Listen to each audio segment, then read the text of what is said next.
Welcome to my party, we're just getting started. A life is a dream or a nightmare scarring. Hand me a drink cause I think I'm going all in. 여러분 안녕하십니까? 아시아투데이 구독자 여러분 그리고 아투TV 시청자 여러분, 수요일 저녁 여러분 힘차게 만나 뵙겠습니다. 매주 수요일 저녁 6시 월화수목금 저녁 6시 그 중에서 수요일 저녁은 제가 여러분 직접 만나 뵙습니다. 주필의 소리 어벤져스 토크 배틀로 만나 뵙습니다. 오늘 저하고 함께 토크하실 두 분은 김경국 TV의 김경국 대표 그리고 센슈 TV의 지석규 대표입니다. 먼저 저희 아시아투데이 주요 기사와 사설 좀 정리해 드리겠습니다. 아시아투데이 탑뉴스는요, 북한군이 20-30명이 또 MDL 군사분계선을 침범했다는 소식입니다. 한 20m 정도 우리 쪽으로 내려왔는데 경고 사격을 하자 바로 허겁지겁 도망갔다고 합니다. 지금 북한이 뭔가 이 DMZ 안에서 뭔가를 지금 하고 있는데 뭐 방벽을 쌓는 것 같기도 하고 지뢰를 매설하고 있다는 얘기도 있습니다. 어쨌든 이 김정은이가 남북관계를 통일과 대화의 상대가 아니라 적대적 관계 이렇게 설정하고 나서 규정하고 나서 뭐 통일자 들어가는 거 다 없애버려. 이러니까 남한의 종북 주사파들의 이 통일단체들도 다 해산을 해버리는 그런 상황입니다. 뭔가 지금 때를 쓰고는 있는데 뭐 워낙 뭐 그러나 보다 그러고 개 무시를 해버리니까 점점 큰 소리로 지금 울고 있는 것 같아요. 뭐 그렇다고 해서 야 왜 우냐 그러고 괜히 말 걸어봤자 그 우는 애 기만 살려주는 겁니다. 이 지뢰 매설을 해놓고서 또 그 지뢰를 피해서 무슨 방벽인가를 쌓으려고 연일 지금 북한군을 그 위험 지역에 내려 보내다 보니까 지뢰가 폭발해서 수십 명이 사상했다는 보도까지 나오고 있습니다. 참 불쌍하게 죽어가는 게 북한 주민들이고 북한 인민군들인 것 같습니다.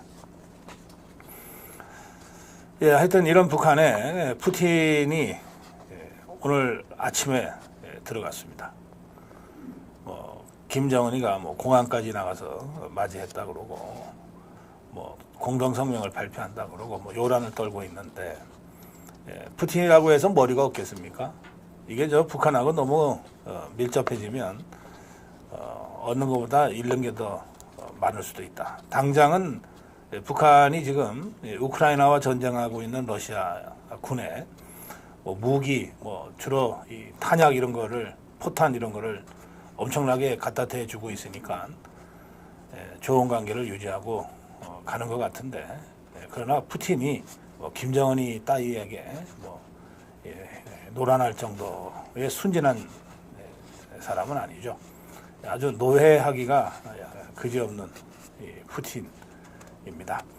그래서 뭐 이를테면은 그 전쟁이 나면 자동 개입하게 되어 있는 그런 조약은 아주 교묘하게 피해가면서 김정은이 하고 함께 간다는 제스처를 취하고 있는 것 같습니다.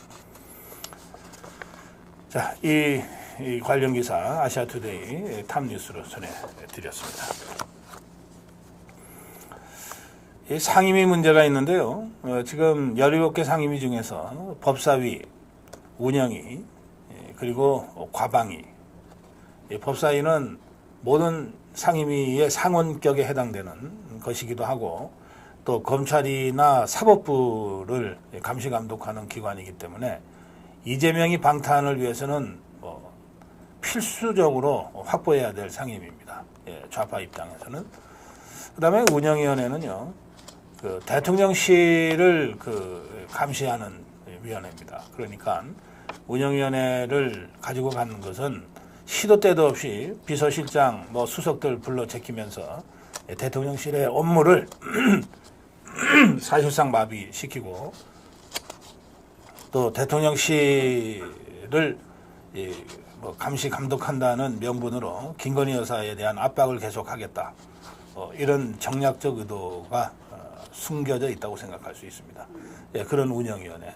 그리고 과방위는 왜 이렇게 집착을 할까? 좌파들이 과학기술에 관심이 있어서 그러는 것 같지는 않지 않습니까? 그걸 핵심은 뭐냐? 방송통신입니다. 과방위, 과학기술 방송통신위원회거든요. 그래서 다시 방송 장악을 해야 되겠다. 사실은 지금 거의 모든 방송이 노영 방송, 민노총 산하에 있는 언론노련이 장악하고 있는데 그걸로도 만족 못하겠다. 그걸로도 안심 못하겠다. 더 확실하게 쥐어야 되겠다. 이게 이제 과방위를 가지고 간 속내입니다. 이렇게 그 세계 상임위를 포함해서 11개를 가지고 가고 7개를 남겨놨는데 이걸 갖고 민심이라고 우원식이라는 자, 국회의장이라는 자가 지금 빡빡 우기고 있는 상황입니다. 예, 저희 아시아투데이는 사설로 이 상임위원장 배분을 둘러싼 원구성 협상 이게 지금 국민의힘에서 하다 안 되니까 권한쟁의 소송을 헌재로 가지고 갔는데 이 정치 문제를 자꾸 헌재나 사법부로 가져가는 거가 꼭 좋은 건 아니죠. 국민의힘이 어쩔 수 없으니까 정말 마지막 수단으로 권한쟁의 소송을 했는데 그 이전에 어쨌든 협상으로 좀 풀어야 되지 않겠냐 이런 취지의 사설을 썼습니다. 사실 국민의힘이 압도적인 다수파인 종북주사파 더불어민주당을 상대로 협상을 안 했던 게 아닙니다. 처음에는 법사위원회만 내놔라고 했고 그게 안 되면은 운영위원회라도 우리한테 달라고 했고 그것도 안 되자 마지막 제안을 오늘 추경호 원내대표가 공개적으로 했습니다. 그게 뭐냐 하면 좋다 그러면 이미 니들이 가져갔다고 하니 법사위원회하고 운영위원회는 1년만 하고 1년 후에는 다시 여당한테 돌려달라. 그리고 나서 우리가 1년 한 다음에 다시 돌려줄게. 1년씩 번갈아 가면서 하자. 사실 법사위나 다른 상임위도 여야 합의로 그렇게 했던 적이 있습니다. 이걸 이제 정말 마지막 제안이다. 이렇게 공개적으로 제안하고 국민의힘은 민생현장으로 달려갔습니다. 저는 국민의힘의 이 마지막 제안도 정말 어쩔 수 없는 이 불가항력적 상황에서의 마지막 제안이라고 생각합니다. 종북주사파들이 이 제안을 받을 것까지는 않습니다만 그러나 명분에 있어서 국민의힘은 어쨌든 여야 대화를 위해서 원구성 협상을 위해서 마지막까지 최선을 다했다. 이런 명분을 세워두는 것은 매우 중요한 일이라고 생각합니다. 이렇게 대화와 타협을 해서 모든 걸 양보하면서 마지막까지 노력을 했는데도 저 종북주사파 더불어민주당이 일방적으로 강행하고 있으니 그러면서 상임위마다 악법을 양산하고 있으니 이걸 견제할 수 있는 마지막 수단 대통령의 거부권밖에는 우리가 의지할 게 없다. 이렇게 국민들한테 설득할 수 있는 명분이 지금 축적되고 있다. 그렇게 말씀드립니다. 제가 과방위는 방송 장악을 위해서 저 좌파들이 포기할 수 없는 위원회다 그렇게 말씀드렸는데 실제로 과방위는 야당들끼리 모여가지고 방송 3법, 방통위법을 통과시켰어요. 이제 법사위로 넘길 건데요. 이 방송 3법 별거 아닙니다. 이 방송사 중에서 이 공영방송사가 3개 있습니다. 하나가 KBS죠. 하나가 MBC입니다. 그리고 하나가 EBS입니다. 지상파 중에서 SBS는 이게 민영방송이죠. 공영방송이 아닙니다. 그러니까 이 공영방송인 KBS, MBC, EBS의 그 사장 선임을 위한 이사회 구성을 좌파들한테 유리하게 바꾸겠다는 것이 방송 3법의 내용이고요. 그 다음에 방통위법이라고 하는 건 뭐냐면 지금 대통령이 임명한 방통위원장과 방통위원 두 사람으로 이 방통위원회가 구성되어서 운영되고 있는데 이걸로도 합법적으로 다 모든 결정을 할 수 있어요.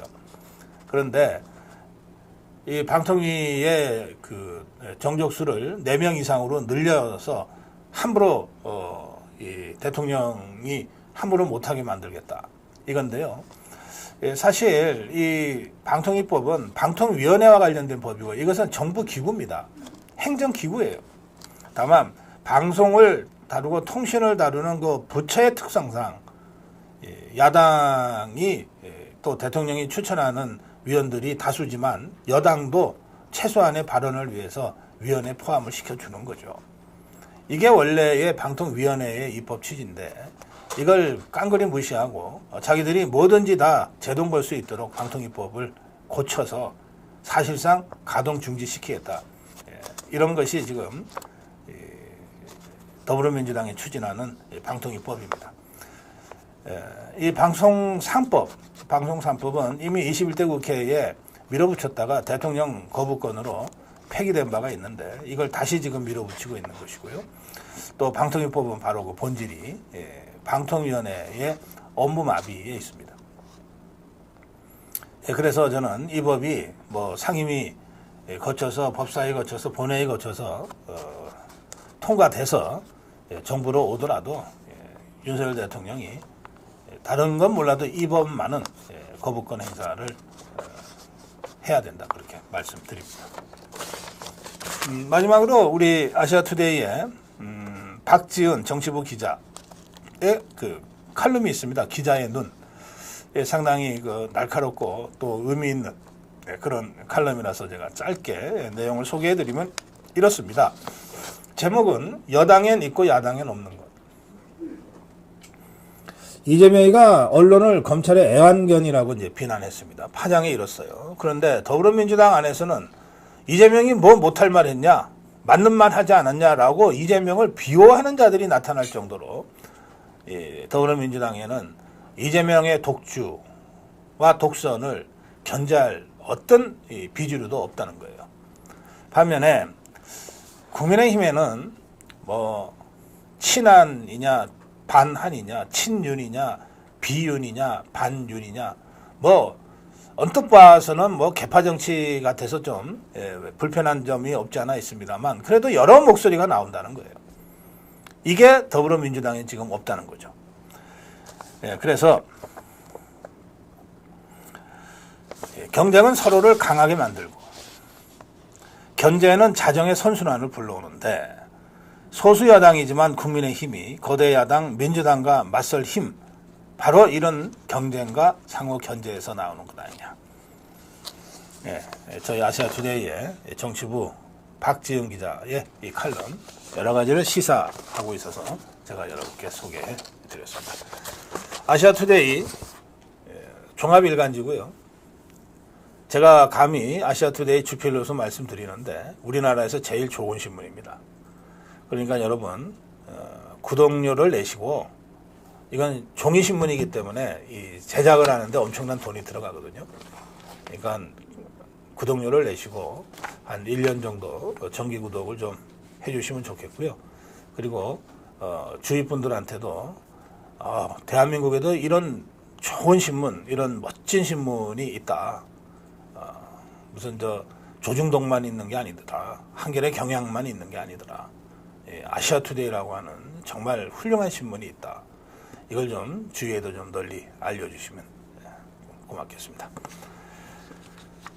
자, 이 주필의 소리에서 먼저 전해드린 아시아투데이 주요 뉴스와 주요 칼럼 여기까지 하겠습니다. 지금 아시아투데이가 운영하는 이 아투TV 제가 책임을 맡은 지도 벌써 6개월 가까이 되어 오는데요. 그 사이에 뭐 시간도 좀 옮기고 또 진행자들도 여러 차례 좀 변화가 있었습니다. 그래서 지금 지난주부터 저녁 6시에 여러분을 만나고 있습니다. 저녁 6시.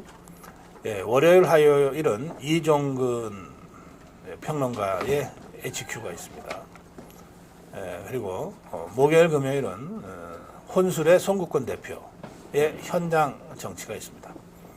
그리고 일주일의 한가운데 수요일은 제가 직접 진행하는 주필의 소리가 있습니다. 이 주필의 소리는 우리 자유파의 대표 패널 그리고 대표 유튜브 크리에이터들이 차례로 나와서 그래서 저하고 토크도 하고 또 여러분과 함께 5자 토크, 7차 토크도 하는 시간입니다. 지금 지석이 대표가 아직 도착하지 하지 못했다고 하니까 좀 전화 연락해 보세요. 예. 혹시 또 착오가 있을지도 모르니까요.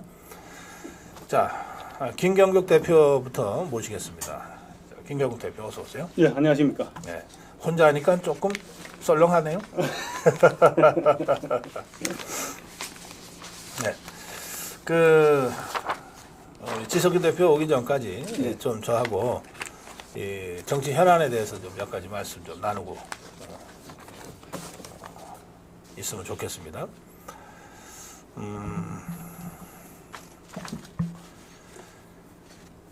푸틴이 지각대장이라는 별명이 있어요. 그죠? 그렇죠. 오늘 푸틴이 지각대장인데 오늘 새벽에는 또 많이 지각한 것 같은데요. 보통은 몇 시간 지각인데 오늘은 하룻밤 지각이에요. 1박 2일 지각입니다. 예, 1박 2일 지각이에요. 아니, 푸틴 이자가 뭐 시계가 안 좋은 걸 차고 다니나? 뭐 왜 그러는 거예요? 의도가 있습니까? 아니면 워낙 게을러서 그런 거예요? 지난번에 왜 김정은이 러시아 갔을 때 네. 그때 우주 어디 센터에 갔었죠. 그때 센터에 갔을 때 김정은이 또 늦게 나갔거든요. 당신도 한번 당해보시오 이래가지고 김정은이가 그때 좀 몇 시간 늦게 나갔습니다. 근데 푸틴은 더 늦게 나오지 않았나? 그 앞전에 더 늦게 나왔고 김정은이 더 늦게 나왔고 그래서 이번에 또 푸틴이 좀 화가 난 게 아닌가. 네. 어쨌든 간에 그래도 명색이 국빈 방문인데 이게 날을 넘겨서 나온다는 이거는 좀 너무 심한 거 아닌가 모르겠습니다. 근데 지난번에 이제 푸틴이 뭐 이런저런 정상회견을 할 때 보면 그 상대가 누구든 늦게 나가더라고요. 그렇죠. 늘 늦었습니다. 네. 그래서 지난번에 사실은 김정은이 러시아 가서 아마 그렇게 하면서 김정은이 국내에서는 꽤 큰 소리를 쳤을 겁니다. 나도 푸틴한테 이 정도 될 수 있는 사람이냐 이런 식으로. 근데 이게 정상 외교라고 하는 게 정상 간의 신뢰관계나 이런 것들이 바탕이 돼야 되는데 이를테면 푸틴이 늦게 나와요. 근데 뭐 10분, 20분이 아니고 그거야 뭐 길이 막혀서가 되지만 뭐 1시간, 2시간, 뭐 5시간 막 이러잖아요.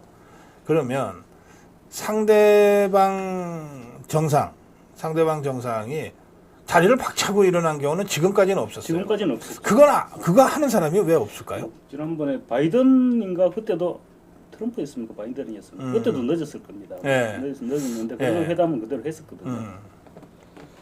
그리고 뭐 일단 거기까지 가서 또 자리를 박차고 오는 것도 그것도 또 국내에 돌아가서 또 모양새가 또 이상하지 않겠습니까? 아하, 예. 어쨌든 뭔가 뭐 만났으면 성과를 조금이라도 뭐 건져가야 되는데 오히려 자리를 박차고 나와버리면 그나마 관계까지 깨져 버리니까. 그래도 어느 나라 정상이든 좀 푸틴 그 버릇은 좀 고쳐놔야 되지 않겠어요? 그런데 뭐 푸틴이 지금 뭐 아시다시피 지금 20년 넘었죠 벌써. 20년 넘어 집권을 뭐 중간에 조금 바뀌긴 했지만 20년 넘어 집권을 하다 보니 이게 보통 선출되는 대통령은 푸틴한테 길들이기 어렵지 않겠나 싶습니다. 아, 그래요. 그렇구나. 그래서 김정은 같은 사람이 푸틴이라는 사람은 뭐 대통령 하다가 그 총리 하다가 그렇죠. 그 허수아비 대통령 세우고 그다음에 야 다시 이제 내가 대통령 할게. 그리고 거의 종신 대통령으로 지금 달려가고 있어가지고 그 다른 나라 정상들이 상대하기가 참 쉽지 않을 거예요. 말 그대로 짜르 뭐 왕이죠. 뭐. 네.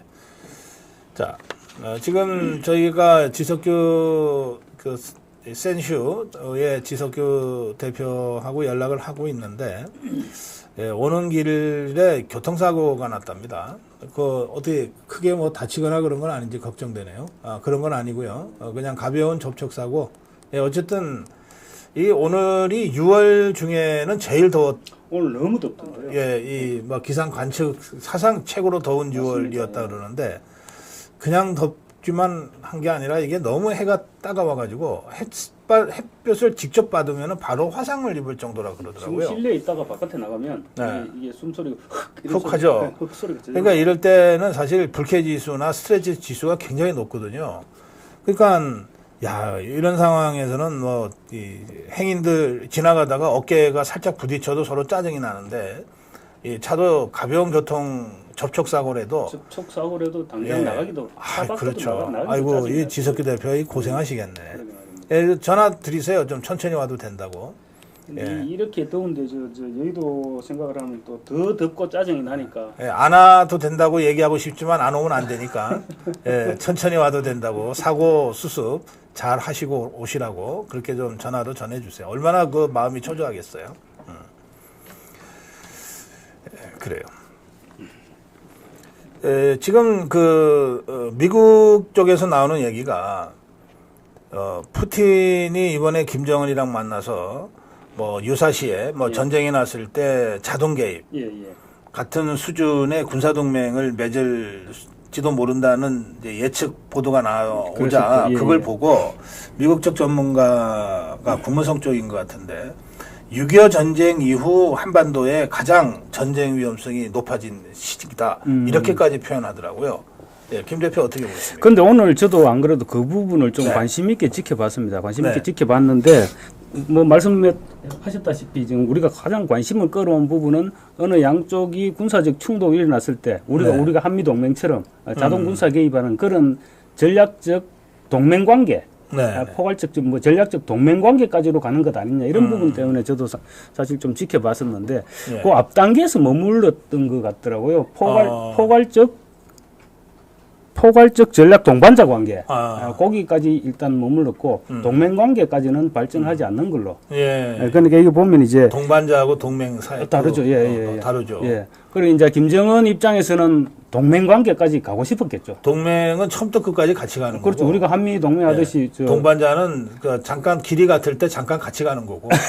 뭐 그런 정도 차이죠. 예. 그러니까 이제 우리가 아마 러시아하고 전략적 동반자 관계 이 정도 되지 싶습니다. 그러니까 이제 앞에 포괄을 하나 더 붙여줘가지고 예. 그 윗단계거든요. 포괄적 전략적 동반자 관계, 그다음에 포괄적 전략 동반자 관계. 그 위에 아마 동맹 관계 이렇게 될 건데. 예. 그러니까 이제 포괄자를 하나 정도 더 붙여서 포괄적 전략 동반자 관계 이 정도로 맺어주는데 만족해라. 푸틴이. 그런 생각을 하지 않았나 싶어요. 왜냐하면 푸틴 입장에서도 또 우리나라하고도 관계도 고려해야 되니까. 사실은 얼마 전에 푸틴이 그냥 뜬금없이 그 얘기를 했어요. 한국이 우크라이나에 자기들을 공격할 무기를 직접 지원해주지 않은 데 대해서 고맙게 생각한다. 앞에 이제 굉장히 고맙다. 이거 그렇죠. 하나를 그러면서 우리는 한국과 협조할 모든 준비가 돼 있다. 이랬단 말이에요. 네, 맞습니다. 그러니까 지금 러시아는 일단은 북한의 김정은 기대도 어느 정도 충족시켜주면서 한국과의 관계도 고려하는 푸틴이 그런 선택을 하지 않았나 그런. 그러니까 당장 김정은이한테 포탄도 받고 탄환도 받고 있으니까. 받았는데 뭐 70%를 가짜고 불량품이고. 불량품. 오발탄. 어쨌든 북한 입장에서는 2000년대인가 그때 푸틴 1기 때 북한을 방문했을 때 그때는 김정은 아니죠. 그때 맺었던 게 썰린 우호 관계인가? 썰린 우호 관계. 그 정도였거든. 근데 이번에 포괄적 전략 동반자 관계까지 갔으면 푸틴 입장에서는 엄청 큰 걸 준 거죠. 그렇게 볼 수 있지 않겠나 싶습니다. 근데 뭐 그렇게 봐서 그런지 이제 새벽에 북한에 들어가잖아요. 예. 김정은이가 뭐 수행원도 별로 안 데리고 컹컹한데 혼자 푸틴 맞으러 갔다 그러는데 김정은이가 뭐 마음이 그렇게 뭐 기분 좋거나 흔쾌할 것 같지가 않은데요. 근데 지금 이제 김정은이한테 늦겠다고 이만큼 늦겠다고 언제쯤 얘기해 줬는지 저는 그게 궁금하더라고요. 원래 보통 통상적으로 어제 저녁 한 8시 정도는 도착했어야 된다 그러는데 오늘 새벽 2시 몇 분에 갔으니까 그럼 몇 시간입니까? 벌써 한 6시간도 넘게 그것도 되게 아니 뭐 기왕 늦은 거 뭐 아침에 새벽에 도착하겠다고 해야지 이게 새벽 2시면은 김정은이들 어떡하려는 거예요? 엿먹을 안 그래서 제가 뭐 이 김정은이가 지금 별로 그렇게 기분 좋은 상태는 아닐 거다 그런 생각이 들어요. 조금 뭐 오늘 보니까 푸틴이 여러 장관급들을 여러 사람 데리고 왔던데 뭐 우주 분야도 있고 하는데 그런 쪽에서 조금 이렇게 보충을 해주지 않을까 싶습니다. 그래요. 기술 이전이 하여튼 뭐 이 외교에서는 이 정상들의 작은 제스처 하나도 다 메시지가 담기기 때문에 1박 아예 하룻밤을 늦어서 새벽 2시에 도착했다. 이건 뭐 외교에서는 정말 결례도 이만저만한 결례가 아닌데 푸틴이 그 정도로 그냥 어떤 면에서는 오만방자하게 한다고 할 수도 있고 그만큼 러시아와 북한의 역학관계가 아주 일방적이다. 일방적이죠. 이걸 완전히 일방적으로 보여주는 것이고. 그리고 지금 당장 이번에 만남 사실은 양국 관계가 이런 격차가 있지 않습니까? 이런 격차가 네. 있으니까 이번에 만나면 사실 김정은이 아쉽지 푸틴이 아쉬운 건 아닐 거거든요. 그렇죠. 네. 그런 부분도 푸틴이 나름대로 생각을 안 했겠어. 푸틴이 지방에 어디 갔다가 지방 일정에 갔다가 이렇게 늦었다 하더라고요. 근데 거의 뭐 지방 일정이 얼마든지 조정할 수 있는 문제. 러시아는 지방이 좀 커요. 넓어요. 자, 이제 우리 지석기 대표님을 기다리면서 이제 여러분하고 그 5자 토크, 7자 토크부터 좀 해보겠습니다. 오늘 제가 5자 토크, 7자 토크 주제로 잡은 것은 그 이재명의 망언과 양문석의 망언인데요. 제가 이 이재명의 망언, 양문석의 망언에 대한 여러분들의 의견을 구하더라도 여러분들 7자나 5자에 욕이나 비속어는 쓰지 마시고 여러분들이 아주 품격 높게 풍자를 섞어서 그렇게 해주시면 좋겠습니다. 자, 먼저 5자로 가겠습니다. 5자는 뭐냐? 이재명이가 하여튼 요새 아주 마음이 급한지 초조한지 뭐 그럴 거라고 는 다들 보더라고요. 그럼요. 예, 언론을 검찰의 애완견이다. 그렇게 발언을 했어요. 그거 보면 모든 언론을 향해서 얘기한 겁니다. 맞습니다. 처음에 발언. 예, 맞습니다.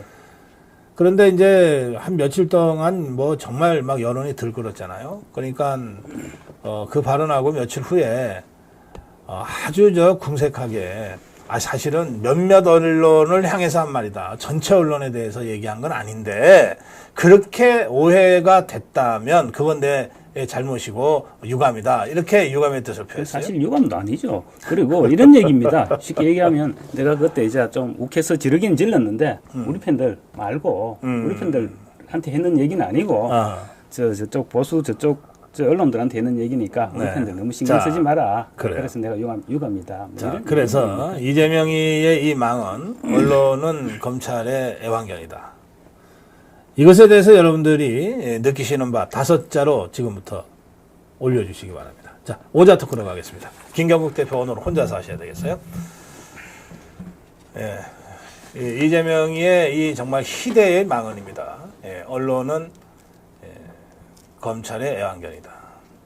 이거 우리 김경국 대표도 뭐 기자 출신, 언론인 출신인데 이 5자 김경국 대표가 쓰는 5자의 그 언론인으로서의 그 마음이 잘 들어가 있을 거라고 저는 생각합니다. 제가 만나본 언론인들, 그 며칠 사이에 제가 만나본 언론인들은 정말 분노하고 있더라고요.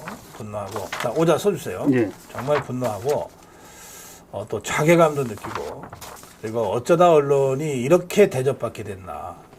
어떻게 언론이 이렇게 취급받게 됐나.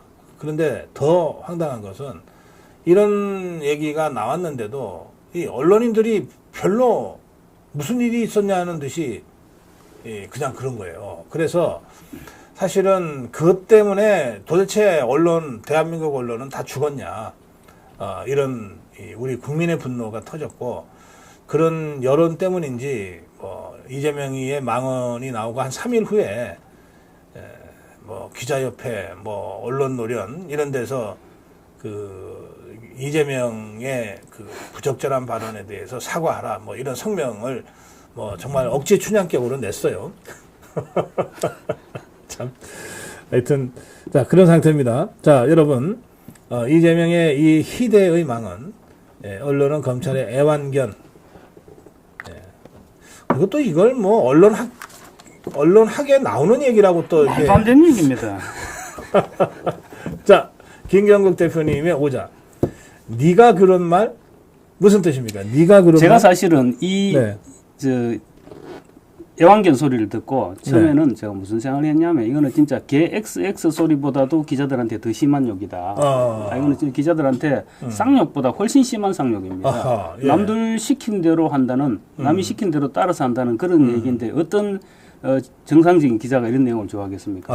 아. 이거 엄청난 쌍욕이거든요. 그래 아마 기자들도 자존심들이 많이 상했을 것입니다. 근데 이제 방금 아까 주필님 말씀하셨다시피 이런 얘기가 나오는데 기자협회고 뭐 노조, 언론 노조고 뭐 이런 데서 아무런 말도 안 하더라고요. 그래서 저도 제 방송하면서 한마디 하기를 했는데 그 뒤에 이제 2, 3일 지나서 얘기가 나왔죠.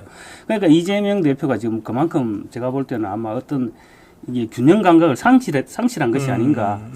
이화영 재판 선고하고 그다음에 자기 기소되고 이러면서 아마 이런 굉장한 그런 상황이 정신적인 심리적인 동요 상태에 빠졌다 이런 느낌이 들더라고요. 아, 예. 그또 그 말은 뭐 그냥 즉흥적으로 한 말이라고 그러더라고요. 그런데 그렇죠. 그 원고에는 없었다 그랬죠. 근데 이게 제가 볼 때는 이재명이 지금 이제 상식적으로나 아니면 이제 이성적으로나 상식적으로나 법리적으로 어떻게 지금 자기가 처한 상황을 도저히 이제 더 이상 어떻게 헤쳐나갈 그게 상황이 없어진 것 같아요. 그걸 자기 범죄를 합리화시킨다 그러면 그가 그렇게 해나갈 자신이 없어진 것 같아요. 그래서 지금 이제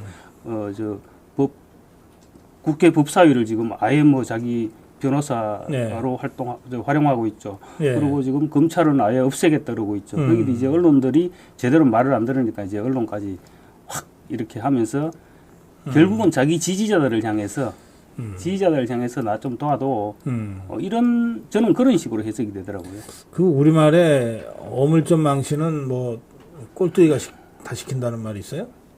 그렇죠. 이거 이재명이 하나 때문에 어떻게 우리 정치가 이렇게까지 참 천박하게 전락합니까? 아니 오늘 한번 보십시오. 오늘 민주당 최고위원회에서 뭐 들으셨죠? 뭐 이재명은 뭐 민주당의 아버지다 그러나 뭐 그랬어요. 새로운 어버이 이번에 뭐 라는 말도 나오고 최고위원 된 사람이 뭐 어르신 어버이가 아니라 어르신이란 말. 이게 도대체 뭐 조선민주주의 인민공화국도 아니고 지금 민주당이 지금 저 모양입니다. 저게 정당입니까? 아니 글쎄 정말 이 사람들 다 정신줄을 놓은 것 같아요. 그리고 민주당에는 지금 171명이나 배지들이 있는데 저 사람들 어떻게 저렇게 다 입을 쿡 닫고 있습니까? 저 정도 얘기가 나오고 당이 이 모양으로 흘러가는데 그리고 이제 뭐 사실 막말로 총선 4년 남았다 아닙니까? 그렇지. 그때 되면 이재명 공천할 것도 아닌데 뭐 감옥에 가 있거나 할 텐데. 하긴 뭐 이번에 애완견 얘기 나왔을 때 노정면 대변인 자기도 YTN 기자 출신 아닙니까? 명색이 기자 출신이라는 사람이 후배 기자들 부끄럽지도 않은지 얘기하는 걸 들어보니까 도대체 내 말 어디가 잘못됐느냐 이렇게 얘기했지 않습니까? 참. 분명히 자기들도 생각이 있는 사람일진데 그래요. 답답합니다. 자, 네가 그런 말. 자, 이제 우리 네가 그런 말을 내가 왜 적었냐면 이재명 대표가 사실은 지금 전과사범이죠. 전과사범에 지금 무려 7개 사건 11개 혐의로 지금 다시 4건의 재판을 받고 있는 사람입니다. 그런 사람이 앉아가지고 자기 편을 안 들어, 기자들이 자기 편을 안 들어준다고. 근데 결국은 자기가 얘기했던 국정원 문건이나 이런 부분들 다 영향가가 없는 것들이지 않습니까? 그런 부분에 대해서 자기 편을 안 들어준다고 기자들 보고 애완견이라 그러고 또 뭐 기자 쓰레기라 그러고 이게 참 저런 집단한테 지금 기자들이 애완견 소리를 들으니까 이만저만 자존심 상하는 게 아니라 저도 전직 기자로서 정말 자존심 상했습니다. 알겠습니다. 자, 우리 아토TV 시청자들께서 올리신 오자 중에 우리 아토TV 우리나라에서 제일 좋은 신문 아토TV 3개월 무료 구독권 받으실 분 2분을 선정하겠습니다. 오늘은 김경욱 대표가 2분 선정해 주세요. 애완견 만렙. 이런 오자입니다. 애완견 만렙. 이건 뭐 일부 언론을 향해서 이런 생각을 하시는지도 모르죠. 애완견 만렙. 나 떨고 있니? 밟고 보자고. 개딸 아버지. 이재명 월월. 짐승의 소리. 개 눈에는 개. 제명 쪽팔려. 자, 언론 제명견. 언론 제명견. 개들의 대화. 찍 언론 하나. 이신전심하고 물음표. 니 견 아님? 물음표. 자, 여기까지 하겠습니다. 이재명 월월하고 이재명 월월. 예. 이재명 월월. 그리고 월월이 뭐지? 그러게 뭐 그런 게 월월이 뭐예요? 그런 말이 있는 것 같습니다. 월 그거 개소리? 월월. 이재명 월월. 개들의 정년님. 예, 개들의 대화. 예, 정년님이 당첨되셨습니다. 그다음에 개들의 대화. 예, 월월하고 같은 말입니다. 개들의 대화. 네. 개들의 대화가 지금 어디 갔나요? 개들의 대화. 맑은 순이님. 예, 두 분, 저희 아시아투데이 3개월 무료 구독권, 우리나라에서 제일 좋은 신문 3개월 무료로 보실 수 있도록 저희들이 보내드릴 테니까 여러분들께서 전화를 하시거나 주소를 좀 주시면 좋겠습니다. 자, 오자 토크 한 김에, 또 조금 쉬었다 해야 되겠네.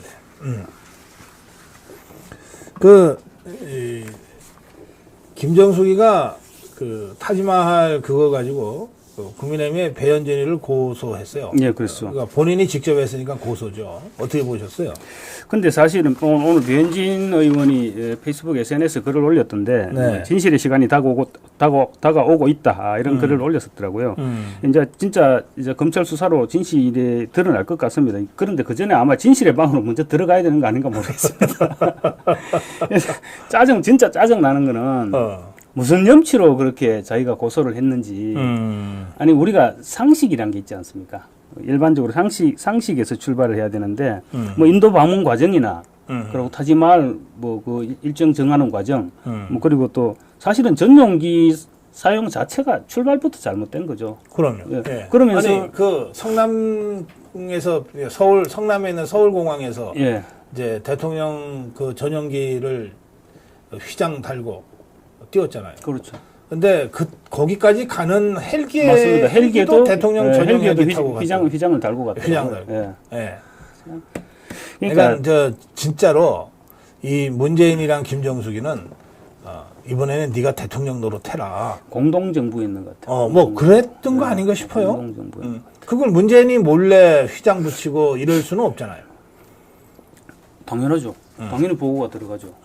근데 사실은 그런 공무원들도 잘못된 거죠. 떼야죠. 이건 아닙니다 해야죠. 아니요. 그 대통령실에 있는 것들은 2개 붙이고 싶었을지 몰라. 더 위니까. 네. 거기다 또 식비 6,290임 이거는 네. 저는 아무리 생각해도 사실은 답이 안 나오는 돈이거든요. 우리 일반 사람들로 생각할 때는 뭐 보관료가 어떠니 드라이 아이스비가 어떠니 이렇게 얘기를 하는데 아무리 그렇다 손치더라도 어떻게 3박 4일 그 비행기 비행기 그냥 밥을 4번 먹었대요. 그러니까 비행기 왕복하는데 식비가 그만큼 들어갑니까? 그러니까 여기 보면 이 기내식 말고 뭐 식음료비가 또 있대요. 그거 포함해서 6천 얼마니까. 그러면 이게 뭔가 그 정도의 돈을 쓰려면 굉장히 비싼 무슨 와인이나 이런 거를 마시지 않으면은 그 돈을 쓸 수 없다는 거죠. 비행기 안에서는 없죠, 뭐 쇼핑하는 것도 쓸 수가 아니고. 없지. 뭐 밥을 10끼 먹는 것도 아니고.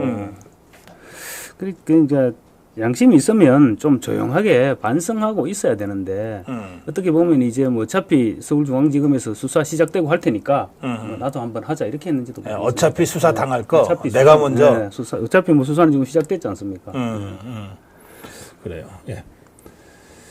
자, 아까 우리 그 이재명 망언에 대한 오자 토크에 뒤늦게 좋은 그 재밌는 글들이 올라왔어요. 개압이 확인. 이번에 개압이를 확인했답니다. 그래서 사실 지난 서울시장 선거 때 뭐 저 생태탕 부분이라든가 그 이후에 쭉 민주당 쪽에서 뭐 거의 뭐 편파 보도를 했던 그런 우리 기사 많이 알잖아요. 많이 봤다 아닙니까? 뭐 대장동 문제라든가 그런 부분들을 그러면 사실은 그 이재명 자기가 방금 개압이라니까 해서 제가 생각이 나서 그러는데 이재명이 견주 아닙니까? 애완 견주 아닙니까? 그렇지. 그렇게 되는 거 아닙니까? 그 개딸들을 거느리고 다니니까. 그러니까 이번 총선 때도 뭐 MBC 뭐 파들고 흔들고 이런 거 봤을 때는 그거 다 이재명이 견주죠.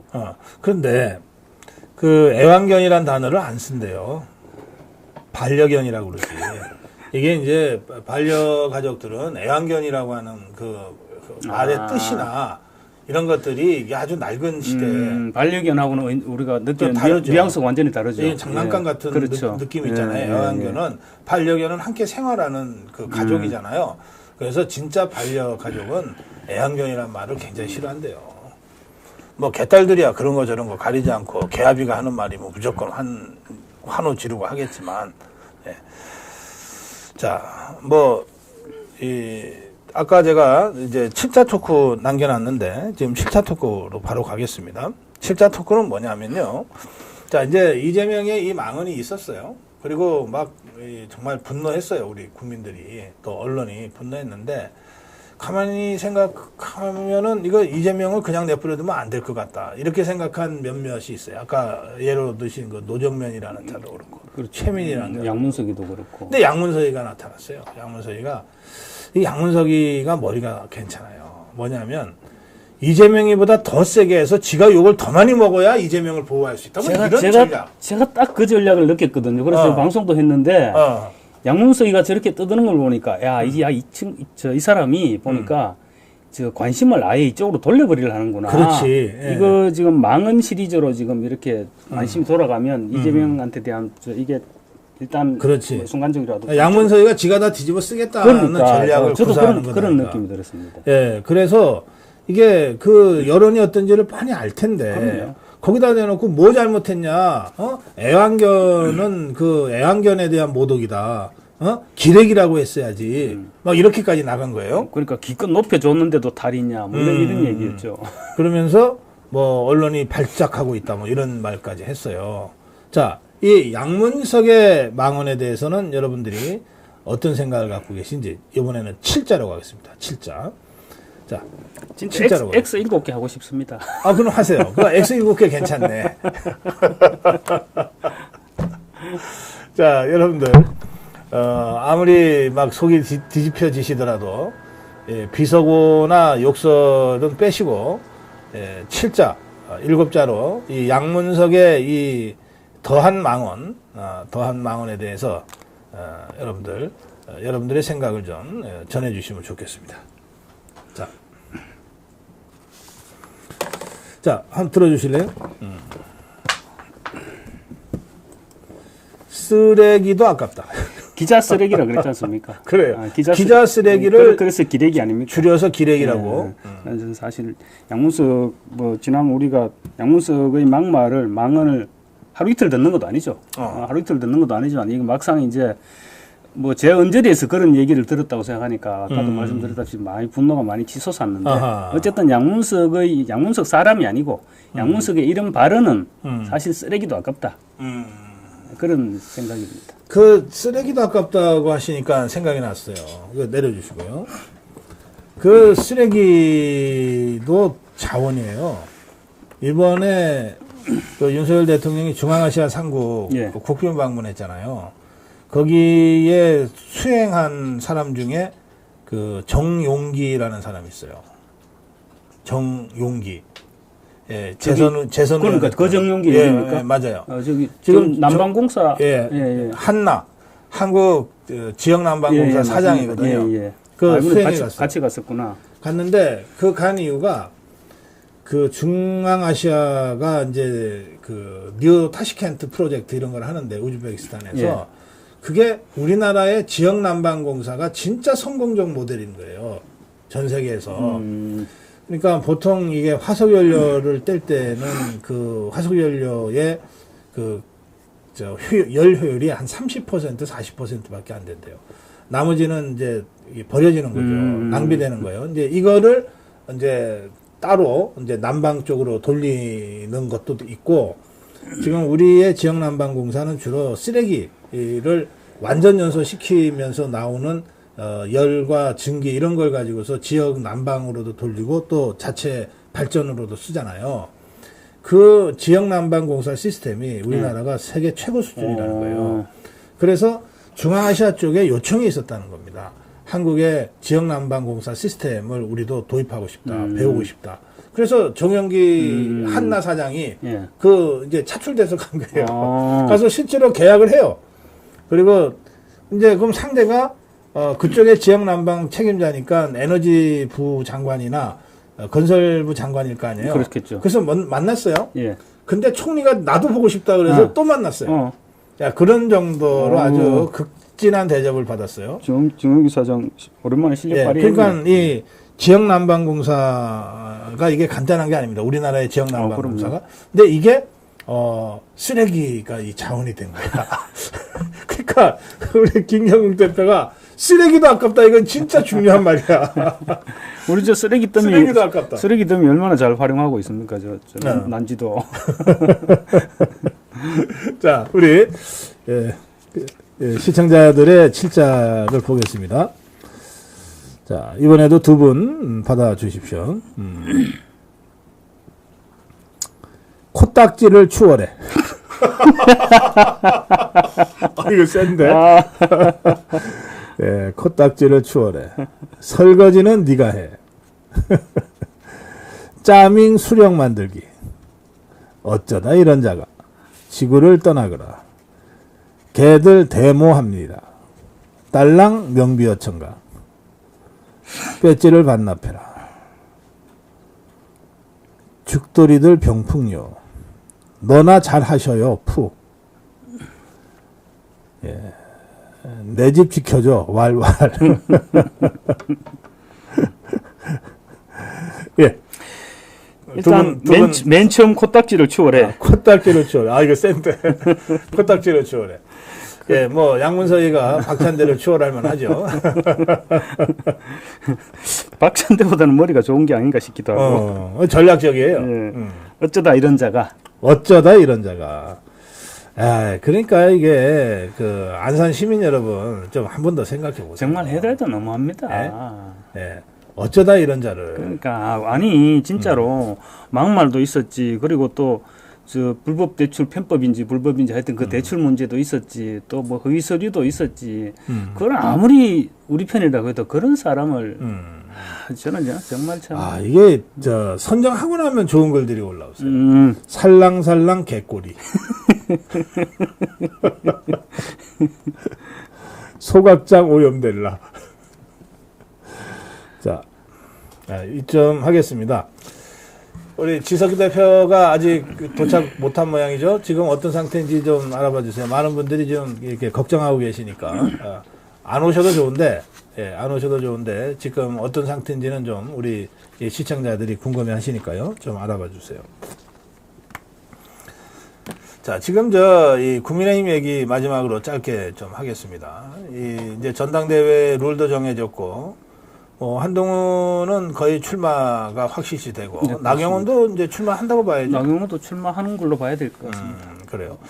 제가 KBS 라디오 진행을 하면서 며칠 전에 이철규 의원이 출연을 했는데, 지금 국민의힘 안팎에서 어대한이라는 말이 많이 돌아다니잖아요. 근데 되게 그런 말은 자연스럽게 나오는 겁니까? 아니면은 어느 쪽에선가 이걸 좋은 뜻에서건 나쁜 뜻에서건 만들어서 퍼뜨리는 겁니까? 근데 이제 그런 경우도 있죠. 어대한, 의도적으로 만들어서 퍼뜨리는 경우도 있는데, 이번에는 그런 경우는 아닌 것 같습니다. 왜냐하면 한동훈 위원장 사퇴하고 난 이후로 계속 지금 여론조사 여론 지지율이 이렇게 있었거든요. 이런 상승이 있었기 때문에, 그리고 다른 경쟁할 만한 후보들의 여론 지지도가 또 워낙 낮았고요. 그러다 보니까 이번에 자연스럽게 의대한 얘기가 이번에는 그렇게 나온 것 같습니다. 그래요.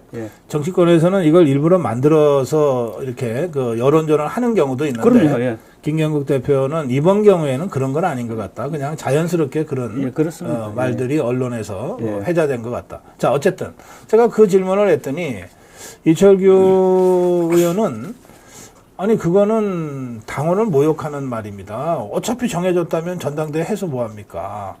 뚜껑 열어봐야 하는 거죠. 이제 이런 취지로 얘기했어요. 근데 그걸 가지고 한동훈 측에서 막 일제히 이철규를 공격하고 있거든요. 그러면서 지난 선거 때 김경률이를 누가 영입했냐, 이철규가 영입해놓고 왜 지금 와서 그러냐는 얘기부터 나는 이철규를 영입한 적 없다. 이철규는 한동훈이 영입하지 않았냐. 이철규 쪽에 반론도 있고 막 이런 상황에 좀 갑자기 어수선해졌어요. 이거 좀 어수선해지고 있습니다. 그거 어떻게 보십니까? 좀 어수선해지고 있는데 사실은 이제 처음에 우리 지금 한동훈 위원장 처음에 비대위원장을 맡았을 때 그때 이철규 의원이 저 인재영입 위원장 하고 있었죠. 그렇죠. 인재영입 예. 위원장 하면서 이제 사실은 이제 친윤계의 의중을 한동훈 비대위에 전달하는 그 역할도 아마 겸하고 있었을 텐데 예. 그러면서 그때부터 둘 사이가 삐그덕거리기 근데 시작했거든요. 이 이철규가 인재영입 위원장 맡은 것은 그 훨씬 전부터예요. 그러니까 훨씬 전부터 오래됐어요. 예, 훨씬 전부터 맡아서 그냥 예. 계속 했죠. 예.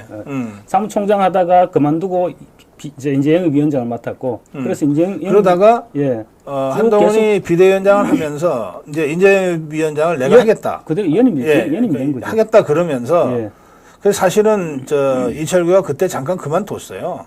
그랬는데 그 업무의 연속성을 감안해서 예. 공동으로 하자. 이렇게 해서 이제 공동 인재영입 위원장을 하게 된 거거든요. 예. 근데 지금 최근 들어서 이제 뭐 저 누굽니까? 방금 말씀하신 김경률이 있고 예. 그다음에 뭐 또 김종군이가 나서고 뭐 신주호가 그러니까 나서고 신지호까지 뭐 또 저 예. 누굽니까? 함은경이 함은경이 예. 함은경까지 이렇게 이제 쭉 나서면서 그때 매경에서 한번 보도되면서 그게 이제 이 발단이 된 거 아닙니까? 아, 그 매경 말이에요. 예. 그 기사가 올라왔으니까 그 매경 기사도 별거 아니에요. 그러니까 저도 봤는데 별건 아니었어요. 한동훈 주위에 이런 예. 이른바 좌파 성향의 사람들이 좀 측근이 있는 것 같다는 정도의 예. 기사였는데 이게 올라갔다가 하루 만에 내려졌잖아요. 그리고 지금 그 기사는 찾을 수가 없는데 이것도 언론사에서는 굉장히 이례적이죠. 그렇죠. 이례적이죠. 그런데 뭐 그 기사가 크게 잘못된 기사도 아니고 그러고 이제 제가 어디서 기사를 읽어봤는데 네. 그 매경 사회부장 정치부장이었겠죠. 어. 정치부장 멘트가 나와 있는 걸 보니까 그 사람들 때문에 그런 게 아니고 예. 그 날짜가 원래 한동훈이 23일 날 출마 선언한다. 그런 기사가 제목으로 타이틀을 예측 기사. 뽑혔는데 그게 아니다고 한동훈 쪽에서 연락이 와서 기사를 내렸다 그러는데 우리가 통상 상식적으로 생각하면 그게 아니다 그러면 무슨 소리 우리가 취재했는데 무슨 소리야 이렇게 하는 거 1번. 이건 날짜를 그렇죠. 이제 예측해서 하는 거는 뭐 2번 뭐 또 정 아니다 하면 좋다. 우리가 날짜를 내리든지 날짜를 바꾸든지 그렇게 가는 게 사실은 정상적인 언론의 이거 프로세스인데 예. 그리고 기사를 통째로 드러냈다는 건 저는 솔직히 어떤 의미인지 잘 모르겠더라고요. 사회부장도 뭐 내용도 사실 별거 아니에요. 내용도 아무것도 아닙니다. 예. 그건 무슨 내용이라고. 근데 이제 거기에 거론됐던 그 매경 기사에 거론됐던 사람들이 지금 일제히 이철규를 공격하고 나섰어요. 그러니까 이제 그 사람들도 사실은 뭐 자기들 입장에서는 우리가 지금 좌파 청산한 지가 언젠데.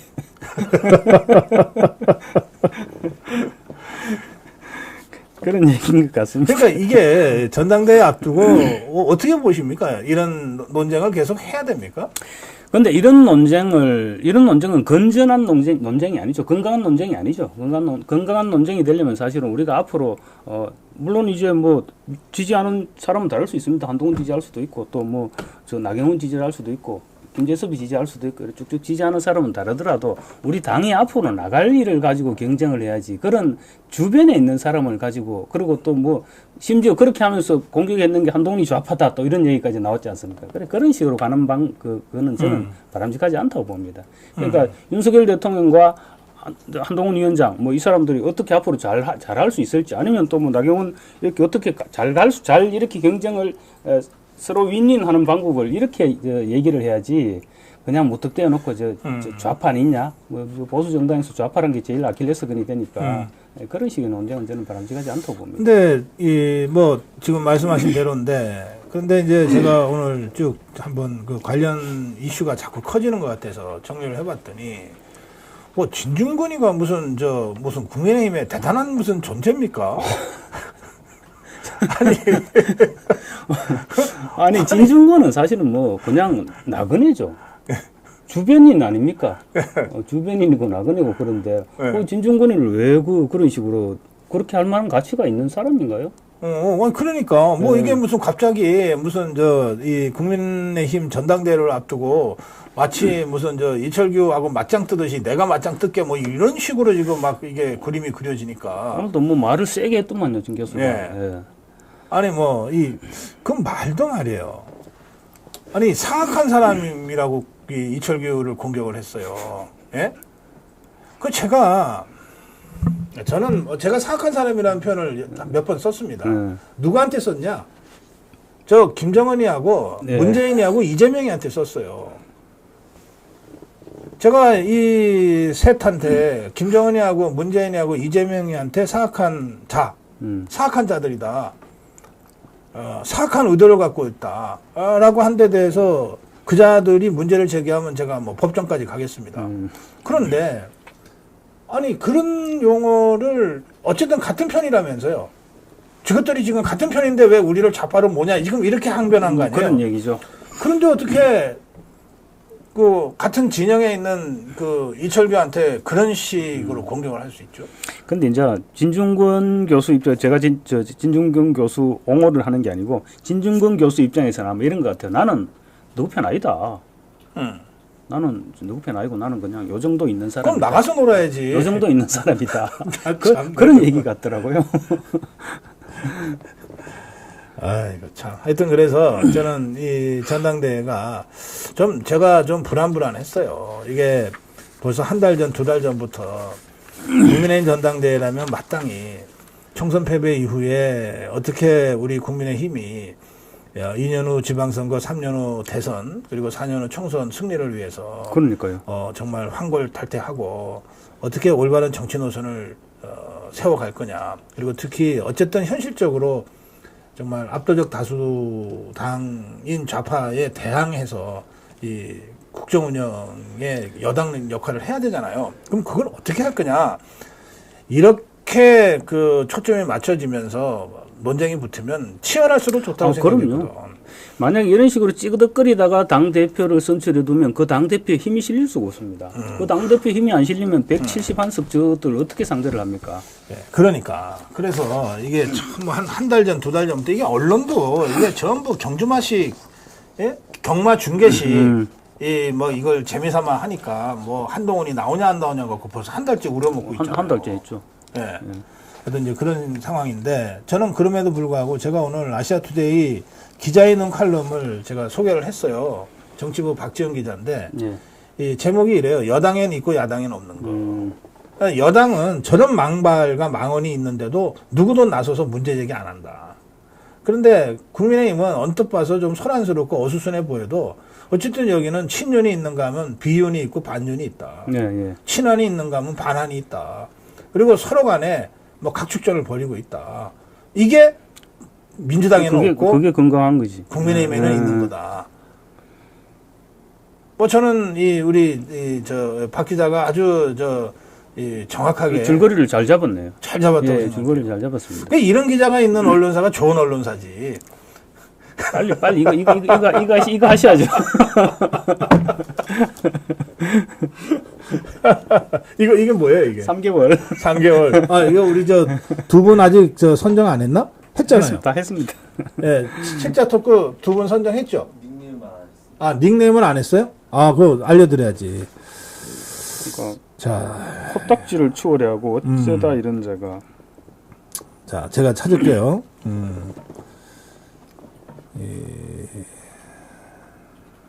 이거 한참, 우리 시청자들이 댓글을 너무 많이 달아주셔가지고, 예. 어디까지 올라가야 되는 거야? 자, 봅시다. 코딱지를 찾아야 되는데, 살랑살랑 개꼴이 나왔고, 자, 여기 있네요. 네, 코딱지를 추월해. 맑은 순이님인데? 중복이네. 그렇죠. 중복이죠. 중복이네. 중복이면 6개월 받으시면 돼. 그렇잖아요. 중복이네. 네, 중복이면 3개월 해서 6개월 받으시면 됩니다. 그 다음에 또 한 분은 어쩌다 이런 자가죠. 민혜이님입니다. 민혜이. 예, 민혜이님이 어쩌다 이런 자가 했습니다. 자, 마무리 한 말씀 해주시고, 예. 벌써 지금 이제 오늘 아까 처음에 우리 시작할 때 말씀했는데 때이른 더위가 시작됐습니다. 시작됐고 제주도에는 벌써 장마 소식이 전해오고 있죠. 서서히 이제 짜증 나는 계절이 돌아오고 있는데 여의도에서는 올 여름에도 아마 계속 짜증 나는 소식이 전해질 것 같습니다. 조금만 참으시고요. 이제 9월달 되면 조금만 시원한 바람 불면 9월달 되면 선거법 그리고 위정교사 아마 1심 선고 예정돼 있으니까 시원한 소식이 전해지지 않을까 싶습니다. 그때까지 우리 조금만 참고 힘내십시다. 예, 시원한 가을 바람이 아니라 시원한 가을 소식이 들어올지도 모른다. 예.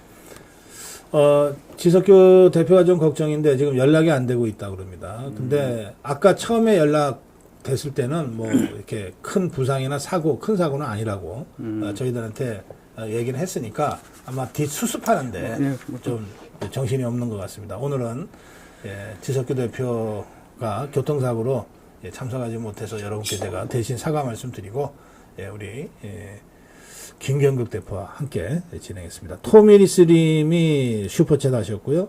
동자승님이 더운 날씨 자유우파님들 건강 잘 챙기세요. 슈퍼챗 하셨고 예쁜이님도 슈퍼챗 해주셨습니다. 함께 해주신 여러분께 다시 한번 감사 말씀드리면서 매주 수요일 저녁 6시 제가 직접 여러분을 만나는 주필의 소리 어벤져스 토크 배틀 오늘 김경국 대표와 함께 인사드리고 마무리하겠습니다. 내일 모레는 송국권 그리고 월화는 이종근과 여러분 만나주시기 바랍니다. 여러분 고맙습니다. Welcome to my party, we're just getting started. A life is a dream or a nightmare scarring. Hand me a drink, cause I think I'm going